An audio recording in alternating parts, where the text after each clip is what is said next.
থেকে তারা রাজ্য সরকারের কাছে সেটা জানিয়েছে যে তারা ত্রিপুরা রাজ্যে সুপার স্পেশালিটি হাসপাতাল করতে চায়।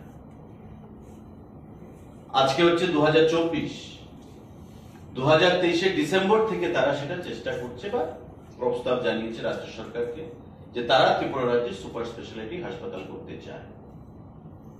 তা আপনারা নিশ্চয়ই জানেন যে কেউ চাইলেই হাসপাতালের জমি তাকে দিয়ে দেওয়া হবে এমন নয়, কারণ এর আগে আমরা ক্যাবিনেটের মাধ্যমে ধর্মনগরে কাছাড় ক্যান্সার হসপিটাল ক্যাবিনেটের মাধ্যমে ধর্মনগরে তাকে জমি দিয়েছি।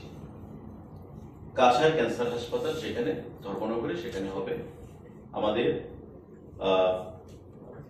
15 একর জায়গা ক্যাবিনেটের মাধ্যমে কাছাড় ক্যান্সার হসপিটালকে প্রদান করা হয়েছে।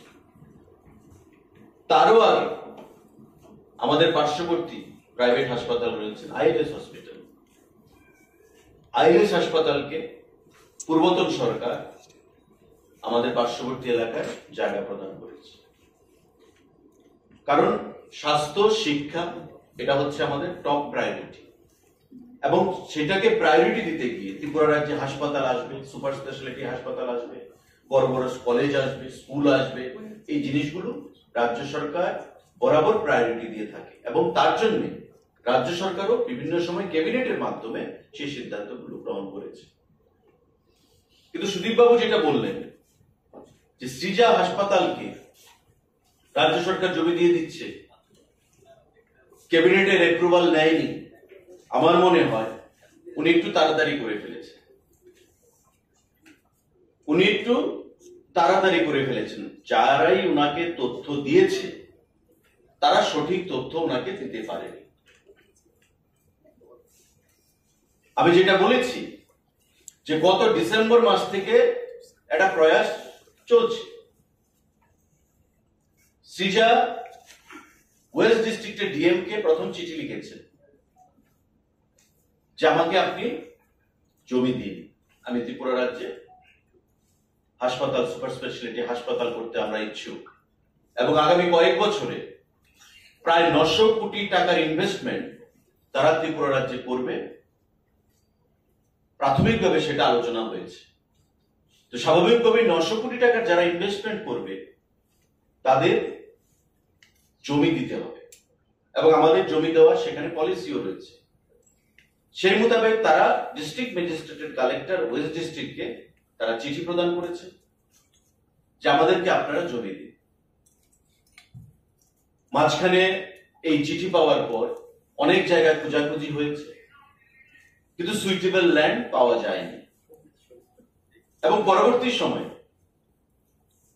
আপনারা জানেন আমাদের আরকে নগর যেটা রয়েছে বুজ্জংনগর ইন্ডাস্ট্রিয়াল গ্রোথ সেন্টারের পাশে, সেখানে এআরডিডি সেখানে কলেজ রয়েছে, সেখানে অনেক ভ্যাকেন্ট ল্যান্ড রয়েছে।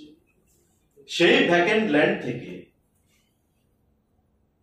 কিছুটা জমি 23 একরের মতো 28 একরের মতো জমি আইডেন্টিফাই করা গেছে, যেটা আনইউজড অবস্থায় রয়েছে, যে এই জমিটা দেওয়া যেতে পারে। যারা আগামী কয়েক বছরে 900 কোটি টাকার ইনভেস্টমেন্ট করবে, তো স্বাভাবিকভাবে রাজ্য সরকারও তাদেরকে কোঅপারেট করতে হবে। এই জমিটাকে আইডেন্টিফাই করা গেল, বিভিন্ন জায়গায় জমির জন্য সেখানে বলা হয়েছে, ডিএম এর তরফ থেকে প্রচেষ্টা নেওয়া হয়েছে, ভিজিট করা হয়েছে, কিন্তু সুইটেবল ল্যান্ড সেখানে পাওয়া গেছে 28 একর জমি। ডিএম এন্ড কালেক্টর সেটা আইডেন্টিফাই করেছে। DM and collector official ARDD ডাইরেক্টরকে অ্যাপ্রোচ করেছে যে এই জায়গার অবস্থান কি, বর্তমান স্ট্যাটাস কি, যদি আনইউজড অবস্থায় থাকে তবে এনওসি দেওয়া যায় কিনা, এবং ডাইরেক্টর এআরডিডি সেক্রেটারি এআরডিডির মাধ্যমে এআরডিডির মিনিস্টারের অ্যাপ্রুভাল নিয়ে সেই জমি দেওয়ার জন্য এনওসি দেওয়ার জন্য বলেছে। এবং সেম প্রসেস, আপনারা জানেন যে প্রশাসনের একটা প্রসেস থাকে, ডাইরেক্টর চাইলেই এনওসি দিতে পারবে না। ডাইরেক্টর ফাইল প্রসেস করবে, সেক্রেটারির কাছে আসবে, সেক্রেটারি মন্ত্রীর অ্যাপ্রুভালের জন্য পাঠাবে, মিনিস্টার অ্যাপ্রুভাল দিলে ফাইল আবার সেক্রেটারির কাছে যাবে, সেক্রেটারি থেকে আবার ডাইরেক্টরের কাছে যাবে, ফাইলটা যেভাবে উঠে ফাইলটা ঠিক সেভাবে আবার নামবে, নেমে মিনিস্টারের ফাইল নিয়ে অ্যাপ্রুভাল নিয়ে ডিএমকে এআরডিডি লিখেছে যে আমাদের এই জায়গা বর্তমানে আনইউজড অবস্থায় রয়েছে, কোন ডেভেলপমেন্টাল অ্যাক্টিভিটিস এর জন্য আমরা সেটা এনওসি দিতে পারি। এখন ডিএম তো আর এনওসি দেবে না, এনওসি দেবে কে? Revenue department. কারণ যে কোনো সরকারি জায়গা রেভিনিউ ডিপার্টমেন্টের অধীন, আর যেহেতু এআরডিডি দখলে জায়গা, এআরডিডি এনওসি দিয়েছে ডিএম এর কাছে, ডিএম সেটা রেভিনিউ ডিপার্টমেন্টে আবার পাঠাবে, রেভিনিউ ডিপার্টমেন্ট তারপর সেটাকে ক্যাবিনেটের জন্য পাঠাবে।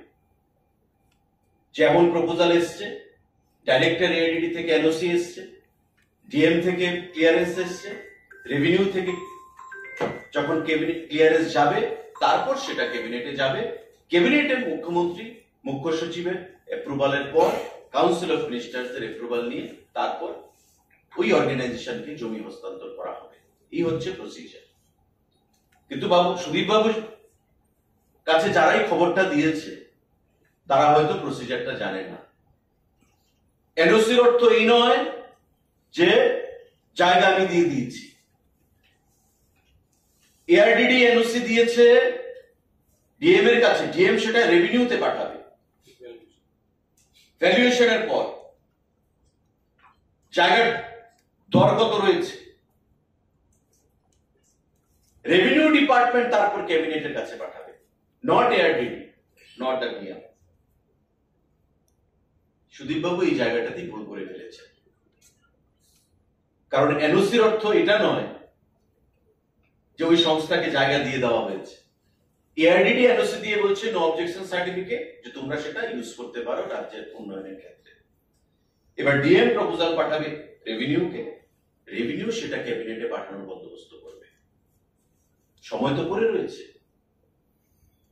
ক্যাবিনেট তো হয়নি, রেভিনিউ ডিপার্টমেন্ট ক্যাবিনেটে আনবে, কিন্তু সুদীপ বাবু একটু তড়িঘড়ি করে ফেলেছে এবং সরকারকে, মুখ্যমন্ত্রীকে একটু কালিমা লিপ্ত করার একটা চেষ্টা ওনারা করেছে। এবং আপনারা জানেন যে আমাদের সরকারের সবসময় একটা চেষ্টা বা একটা পলিসি, মেডিকেল এডুকেশন বলুন, হসপিটালস বলুন, সমস্ত ক্ষেত্রে এটাকে শিল্পের দরজা দেওয়া হচ্ছে। ইনভেস্টমেন্ট চাই, রাজ্যের গ্রোথ করতে গেলে বাইরের থেকে ইনভেস্টমেন্ট আনতে হবে, এবং সেই ইনভেস্টমেন্ট বিগত দিনেও যে সরকার ছিল তাদেরও একটা প্রয়াস ছিল। আমার পার্শ্ববর্তী আইএলএস হাসপাতাল তারই একটা নমুনা। আমরা ক্যাবিনেটের মাধ্যমে কাছাড় ক্যান্সার হসপিটালকে ধর্মনগরে জায়গা দিয়েছি। ক্যাবিনেটে কখন আসবে? যখন রেভিনিউ দপ্তর থেকে প্রপোজাল আসবে। এখনো তো রেভিনিউ দপ্তরের কাজ বাকি। সমস্ত প্রসেস মেনে, সমস্ত নিয়ম নীতি মেনে সমস্ত কিছু করা হবে। এত তড়িঘড়ির কিছু নেই। তড়িঘড়ি করে সরকারকে কালিমালিপ্ত করা যাবে না, বা স্বাস্থ্য দপ্তরকে কালিমালিপ্ত করার যে প্রচেষ্টা, সেটা আমি মনে করি সরকার মনে করে যে রাজনৈতিক লাভালাভের জন্য অবশ্যই, এবং রাজ্যের জনগণ যারা, আপনারাও সাংবাদিক বন্ধুরা চান যে ত্রিপুরা রাজ্যে কোয়ালিটি হেলথ কেয়ার সেখানে থাকবে। কারণ প্রতি বছর শত শত মানুষ, এভারেজ যদি আমরা করি, রাজ্যের টাকা বাইরে চলে যাচ্ছে রেফারের মাধ্যমে। সেটাকে আমাদের রুখতে হবে, আটকাতে হবে। সেটাকে আটকাতে গেলে ত্রিপুরা রাজ্যের সুপার স্পেশালিটি হসপিটাল আমাদের প্রয়োজন, দরকার। তার জন্য মাননীয় মুখ্যমন্ত্রী আন্তরিকতার সঙ্গে ওনার চেষ্টা চালিয়ে যাচ্ছে, এবং বিগত দিনে ওনার কার্যকালে আপনারা দেখেছেন যে স্বাস্থ্য ক্ষেত্র নিয়ে এখানে সেক্রেটারি হেলথ আছেন। আমাদের জিবি আগে কোথায় ছিল, আজকে বর্তমানে কোথায় রয়েছে। আমি এই কথা বলছি না যে রাতারাতি সমস্ত পরিকাঠামোগত চেঞ্জ হয়ে গেছে বা ইনফ্রাস্ট্রাকচার চেঞ্জ হয়ে যাবে, কিন্তু এই কথা অনস্বীকার্য যে ত্রিপুরা রাজ্যে আজকে কঠিন রোগের চিকিৎসা সেখানে হচ্ছে। কঠিন থেকে কঠিনতর সার্জারি এখানে করা হচ্ছে। এবং আমাদের যেটা প্রায়োরিটি, যে হেলথ সেক্টরকে আরো শক্তিশালী করে ত্রিপুরা রাজ্যে সুপার স্পেশালিটি হাসপাতাল বাইরে থেকে আরো কি করে আনা যায়, এটাই তার একটা প্রয়াস। সিজা হাসপাতাল যারা ইচ্ছা প্রকাশ করেছে ত্রিপুরা রাজ্যে তাদের সুপার স্পেশালিটি হাসপাতাল করার এবং আগামী কয়েক বছরে প্রায় 900 কোটি টাকা ইনভেস্টমেন্ট ত্রিপুরা রাজ্যে করার তারা মানসিকতা তারা প্রদান করেছে। এবং ইম্ফলে যারা গত 39 বছর ধরে সুনামের সঙ্গে কাজ করে যাচ্ছে 1985 থেকে, স্বাভাবিকভাবেই উত্তর পূর্বাঞ্চলে একমাত্র রিজনাল মানে উত্তর পূর্বাঞ্চলের মালিক এই হাসপাতালকে প্রতিষ্ঠা করেছে 1985 সালে ইম্ফলে। আজ পর্যন্ত সেটা সুনামের সঙ্গে কাজ করে চলেছে। তো স্বাভাবিকভাবেই ত্রিপুরা রাজ্য তার একটা প্রয়াস গ্রহণ করেছে বা তার আন্তরিকতা তারা প্রকাশ করেছে স্বাস্থ্য দপ্তর থেকে, এবং সেটাকেই কালিমুক্ত করার জন্য সুদীপ বাবু এই সাংবাদিক বৈঠক করে আজকে মানুষকে বিভ্রান্ত করার জন্য, সরকারকে, মুখ্যমন্ত্রীকে প্রশ্ন চিহ্নের মধ্যে আনার জন্য চেষ্টা করেছে। আমরা সেটাকে তীব্র ভাষায় নিন্দা জানাচ্ছি এবং ধিক্কার জানাচ্ছি। সাংবাদিক বন্ধুদের কোনো প্রশ্ন থাকলে আপনারা সেটা করবেন। আজকে ছুটির দিনে সাংবাদিক বন্ধুরা যারা এখানে উপস্থিত হয়েছেন, রাজ্য সরকারের তরফ থেকে আমরা এখানে উপস্থিত হওয়ার জন্য আপনাদের সবাইকে ধন্যবাদ জানাচ্ছি এবং নমস্কার জানাচ্ছি। আমার সঙ্গে যিনি আছেন সেক্রেটারি হেলথ এবং পিডব্লিউডি কিরণ গীতের মহোদয়। একটা বিশেষ বিষয়, গত কয়েক ঘন্টা আগে কংগ্রেস দলের বিধায়ক সুদীপ রায় বর্মন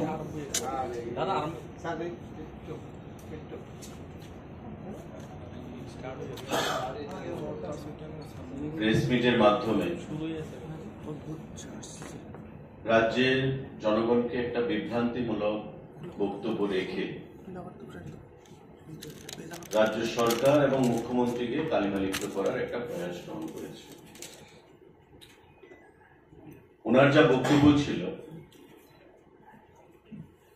যে রাজ্য সরকার মণিপুর থেকে আগত সিজা নামে যে একটা অর্গানাইজেশন, তাকে ক্যাবিনেটকে না জানিয়ে বা ক্যাবিনেট অ্যাপ্রুভাল না নিয়ে এআরডিটির জমি হস্তান্তর করে দিচ্ছে এবং আগাগোড়া শেষ থেকে শুরু পর্যন্ত ওনার যে বক্তব্য বা সাংবাদিক বৈঠক বিষয়বস্তু, সেটা রাজ্য সরকার, মাননীয় মুখ্যমন্ত্রী এবং দপ্তরকে বিষাদগার করে উনি সেটা রেখেছেন।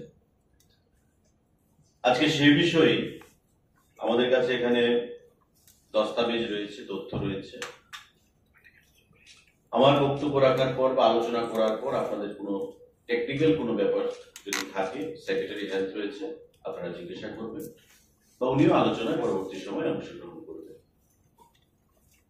আপনারা জানেন যে রাজ্য সরকারের একটা নীতি রয়েছে, একটা পলিসি, যে যদি ত্রিপুরা রাজ্যের পরিকাঠামোগত উন্নয়ন করার ক্ষেত্রে, কৃষি ক্ষেত্রে বলুন, শিল্প ক্ষেত্রে বলুন, স্বাস্থ্য ক্ষেত্রে বলুন, এডুকেশনের ক্ষেত্রে বলুন, কেউ যদি এখানে ইনভেস্ট করতে আগ্রহী হয় তবে রাজ্য সরকার তাকে জমি দিতে কোনো আপত্তি নেই। এটা আমাদের ঘোষিত এবং ক্যাবিনেটে পাশ করা একটা পলিসি আমাদের রয়েছে, যা বিগত দিনে আমাদের ক্যাবিনেটের মাধ্যমে নোটিফিকেশন সেখানে বেরিয়েছে। কমার্শিয়াল পারপাসে, ইন্ডাস্ট্রিয়াল পারপাসে, এডুকেশনাল কারণে, এগ্রিকালচারাল কারণে, স্বাস্থ্যগঠিত কারণে যদি রাজ্য সরকারকে জমি দিতে হয় তবে রাজ্য সরকার জমি দিতে পারে, তাতে কোনো বাধা নিষেধ নেই। এবং কাউকে যদি এই পলিসি অনুযায়ী জমি দিতে হয় তবে টেন্ডারের কোনো প্রয়োজন নেই বা এক্সপ্রেশন অফ ইন্টারেস্টের কোনো প্রয়োজন নেই। আমাদের ঘোষিত নিয়ম অনুযায়ী, পলিসি অনুযায়ী আমরা যে কোনো বহির্রাজ্যের পার্টিকে বা কোনো অর্গানাইজেশনকে জমি দিতে পারি, তার জন্য টেন্ডারের কোনো প্রয়োজন নেই। নাম্বার 1। নাম্বার 2,